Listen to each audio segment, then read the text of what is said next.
Hey, welcome back to the Aesthetic Show. I'm Dr. Mark Berman, and my first guest today is really going to get me kicked out of the Me Too movement because she's one of the most attractive doctors I've met in a long time. Anyway, this is Desmer Destang, and she's a DDS and MD, and she's a very powerful person in the aesthetic industry. And I want to welcome her to our show today. Hey, Desmer, welcome. Thank you so much, Dr. Destang. Dr. Berman, thank you so much. Two doctors we have talked together. So listen, let me ask you, how'd you even get involved in the aesthetic business? Wow, my involvement started a long time ago. I would say probably more than 10 years ago. So I remember in 2006 approaching Allergan because I needed to get Botox for my orthodontic patients with gummy smiles. And all the way back then, I was doing these treatments for gummy smiles in the lower facial area, which is actually considered an advanced technique nowadays, but I was doing it all the way back then. So I've had a long history in aesthetic medicine, all the way back when fillers had no lidocaine. And one of the things that hit me when I started doing aesthetic medicine back then was that nobody really discussed the anatomy of the face, facial musculature, the bony structures. So there's been so much that has evolved in aesthetic medicine, and it really did start a long time ago. Your background in dentistry must have really given you a lot of input to move you forward in this then. It did, especially being an orthodontist, because when I would do all of these trainings for Botox and fillers, it hit me that a lot of these, the trainers didn't know how to do nerve blocks. Also, they would point to, certain parts of the face to give the injections, and I would always be thinking, that point has a name, So my orthodontic background was a tremendous help in getting me to evaluate the face, facial changes with aging. So yeah, definitely. So who really influenced you? Who are the people that really got you going into this area? A number of people. My training really, in 2007, I got more into wanting to learn more. So I started off with the American Academy of Aesthetic Medicine, which is run by Dr. Michelle DeLune. And I was already comfortable with doing Botox fillers, that came easy for me. But then there was the aesthetic dermatology part of it, which was a challenge for me and a lot of the other doctors. So Dr. Michelle DeLune was one who got me into the concept of skin conditioning. So I have to thank him for that. And then, I had to do more training. And there was Dr. Zeno Baji, many years ago, who was a great help in helping me to get a better perspective of the power of what cosmetic dermatology is. Well, you're in the Caribbean. You must have some different challenges working on people with a vast variety of pigmentation. Yep, a lot. And with dark skin, especially in our region, the UV index is very high, so it's hot. So imagine, dark skin, pigmented people, we get a lot of acne lesions, we get a lot of melasma. Very, very difficult to control all of these in the Caribbean heat. So I had to formulate, based on everything that I've learned from all of my mentors, I had to create protocols that worked for our population. That would have included me having to formulate peels. For example, I was instrumental in formulating the Milano peel system, which we had discussed earlier, which is amazing. It's based on mandelic acid, and I've tried so many different peels on the market, and that range by far has been one of the best in terms of having an ability to control acne, pigmentation, having a high safety index for dark skin. Is there something special about that particular acid? Was it the concentration, something different about it?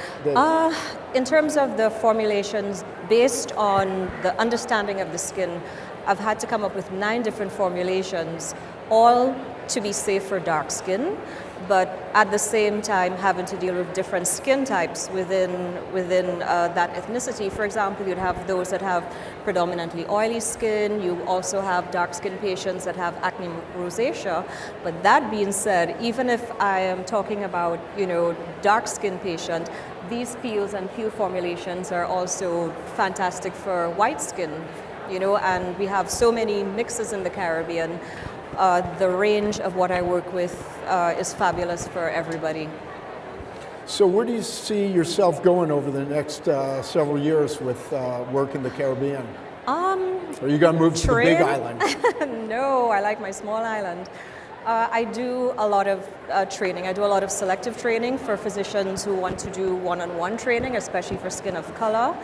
I am one of the senior lecturers with the American Academy of Aesthetic Medicine. I'm also one of a tutor with the University of South Wales in the UK. So I'm very academic in terms of helping physicians understand the science of aesthetic medicine and what they're doing, rather than have these companies, pushing on them, nice, bright, shiny, pictures of devices and skincare products. So I help physicians understand the science. Are you offering training sessions in St. Lucia?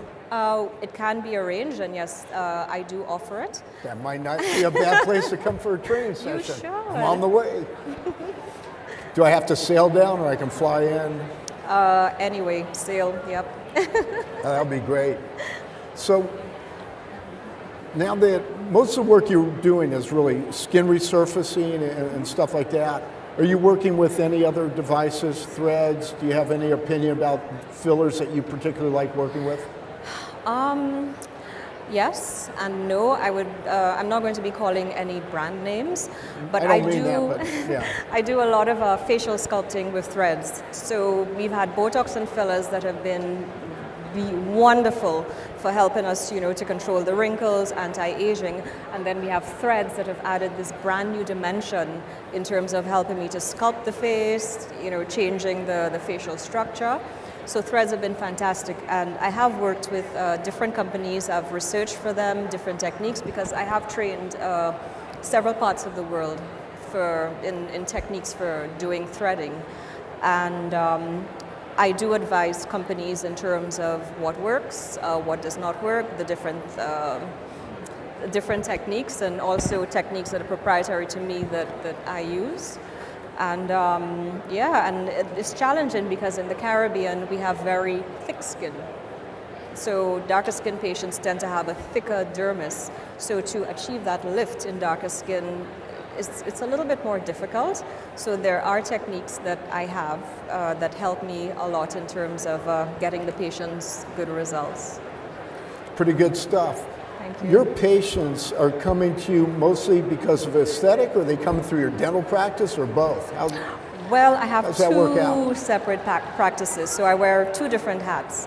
On some days I do my orthodontic patients, which is one form of aesthetics. And then on other days I have my laser clinic, where we handle a lot of acne patients.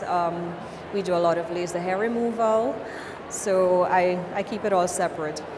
Are you doing any body work, or is all your work we do weight loss, and I mean it's fantastic now because there are so many treatment modalities that you can combine. So for weight loss, we now have injection therapies. We now have devices that are a lot more effective. Are there any particular, changes that you've seen that people want because of social media? Are you, heavily influenced by that, or your patients are? Of course. I mean, everybody's, taking selfies, so everybody wants really nice, clear skin. A lot of patients want this nice V-shaped tapered look to their face. And social media is putting a pressure on, on everybody in the industry. I have younger patients that are coming in that want to get, lips that look like Kardashians. So, I mean, we have it. We do have the pressures, yes. You know what, it just seems like there's so much pressure on young kids today. I don't know how you get through a day with social media. It's with experience, you tend to know the patients that are mature enough that psychologically mature enough that you can safely do the treatments on. And you do have to keep in mind that young patients can also suffer from a body morphic disorder. So you do have to be careful, and it really is experience that helps you to know how to treat this one and stay away from the other ones. Yes. Well, Dr. Destang, thank you for joining us Thank you today. so much, It's Mark. a great way to start the afternoon. Thank you. And thank you for being with us.